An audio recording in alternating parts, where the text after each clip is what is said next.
Bonjour à toutes et à tous. Merci pour votre invitation à cette rencontre particulièrement passionnante. Il est toujours riche d'enseignements d'œuvrer au croisement des regards, des sensibilités, à la lumière de la recherche scientifique universitaire et des acteurs du quotidien. Je crois que les élus ont aussi à apporter leur expertise personnelle. Être élu, c'est pour moi avant tout une mobilisation permanente pour faire gagner pas à pas les principes d'égalité sur la loi du plus fort, une loi du plus fort bien souvent inspirée dans la société actuelle par la loi de l'argent. La délinquance dite juvénile et ses manifestations sont des facteurs de division de la population qui est utilisée par les pouvoirs sécuritaires pour faire régner l'ordre. Quelle est la frontière entre la turbulence, inspirée par la vivacité de la jeunesse, et l'attitude marginale? Je vais énoncer ce qui me guide en tant qu'élu.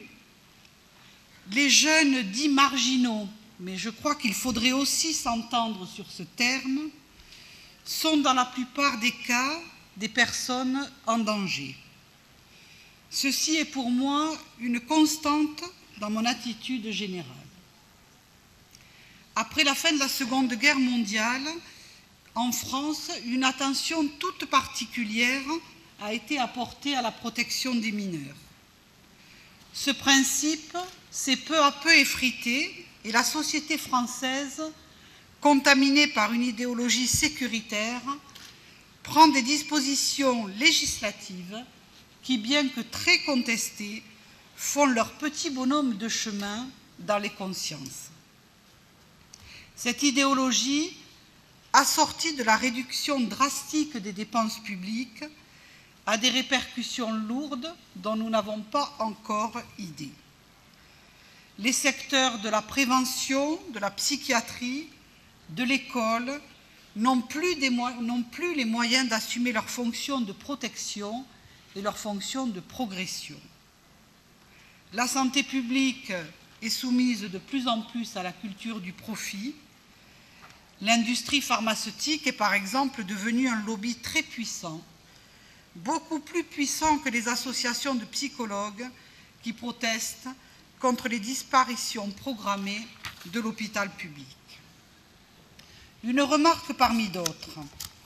Les expulsions locatives, qui sont pratiquées dans tous les pays développés, ont des conséquences lourdes par leur violence sur les enfants et les jeunes qui en sont victimes. J'ai récemment demandé qu'une commission parlementaire soit constituée afin que soit évalué le coût exhaustif pour la société de cette manifestation de la force déguisée en loi et qui va contre les droits humains les plus élémentaires. Je pourrais multiplier ce genre de déclarations pour tous les domaines de la vie. La violence sociale engendre, et ce n'est pas une révélation, des comportements de révolte, des comportements dits déviants. Je ne suis pas psychiatre, je ne suis pas sociologue ni ethnologue, je n'ai pas d'éclairage particulier à communiquer, juste des convictions. Un élu tente de faire bouger les choses afin de réaliser les rêves communs d'une population, d'un collectif. Un élu n'est pas grand-chose s'il agit seul ou au nom de son parti. Les élus obtiennent des résultats quand ils réussissent à mettre au centre de l'espace public les questions posées, les divers interlocuteurs, et que les jonctions s'opèrent.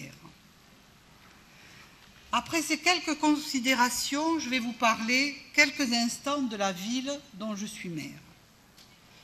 Bobigny, vous l'avez dit, est la ville-préfecture de la Seine-Saint-Denis, un département souvent stigmatisé, mais surtout un département jeune, créé en 1964, à 3 km des portes de Paris, une ville peuplée de près de 50 000 habitants, originaire de plus de 80 pays. Bobigny, une ville proche de l'aéroport de Roissy, est en fait comme un port. Elle accueille et a accueilli les vagues d'immigration successives, puis les ouvriers écartés de Paris-Centre. Bobigny a une identité marquée de gauche depuis au moins 1920.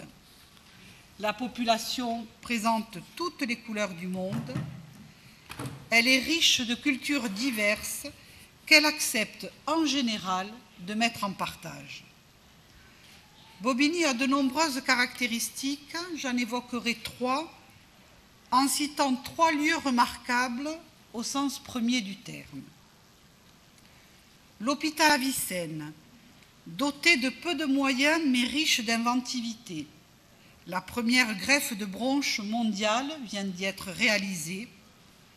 Cet hôpital a commencé à être l'hôpital dit franco-musulman, qui, édifié dans les années 30, permettait d'avoir un œil de surveillance sur les musulmans malades. Mais comme souvent dans l'histoire, les intentions sont détournées et ce lieu de surveillance a pu abriter dans les années 50 et 60 des militants de l'indépendance algérienne. J'évoquerai aussi la gare de déportation des internés des camps de Drancy, d'où partirent de nombreux convois de déportés, souvent raciaux.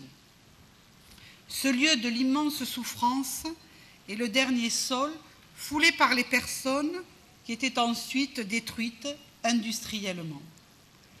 Là encore, ce lieu de haute émotion, de haut enseignement historique, a été pendant de nombreuses années confisqué au regard et à la réflexion, puisqu'un ferrailleur avait établi ses dépôts sur cette terre.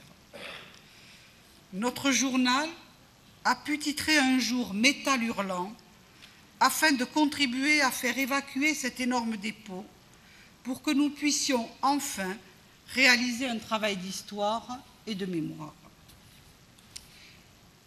Le dernier lieu remarquable, le tribunal de Bobigny.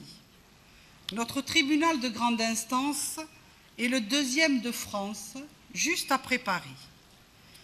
Il a à instruire les affaires qui ont trait par exemple aux zones aéroportuaires, ce qui explique son importance, mais n'a rien à voir de direct avec la population balbinienne. Les journaux titrent toujours sur le tribunal de Bobigny, ce qui nous donne une réputation non méritée. Cependant, là encore, il y a l'envers du décor qui, une fois de plus, positive ce qui pourrait être vécu uniquement comme une tare. C'est dans ce tribunal qu'est rendue une justice des mineurs réputée pour sa mesure et pour le respect qu'elle porte aux jeunes contrevenants. Une sorte de culture particulière de la justice des mineurs est née et est encore vivace dans ce tribunal. Des magistrats nombreux choisissent notre ville à cause de l'énergie développée par sa jeunesse et par une sorte d'inventivité contagieuse. Ces 3 lieux sont emblématiques de ce que l'histoire urbaine contemporaine a porté de plus violent. Et pourtant, ils contribuent aussi à pacifier un peu les consciences quand est mené le travail d'acceptation et d'appropriation nécessaire.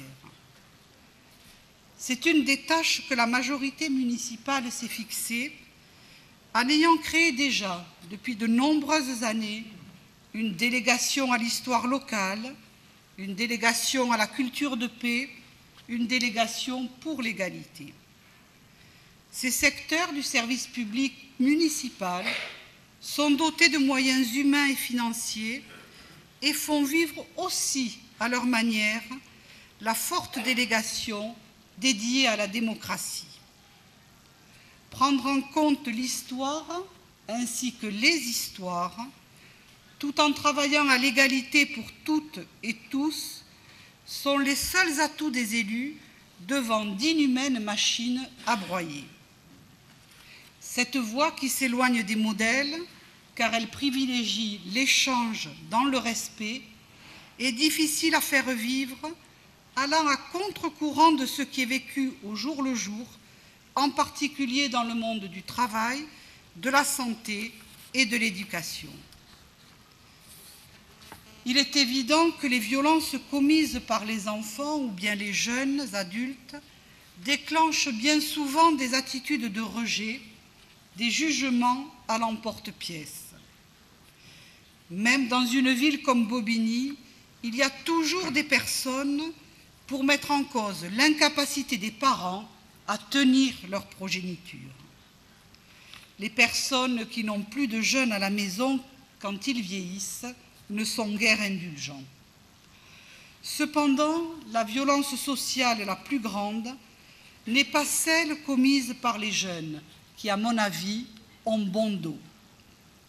Le monde du travail aussi sécrète des suicides à répétition chez la population adulte. Les violences faites aux femmes, si elles sont plus réprimées qu'à une certaine époque, n'épargnent aucune couche sociale, comme les violences faites aux enfants.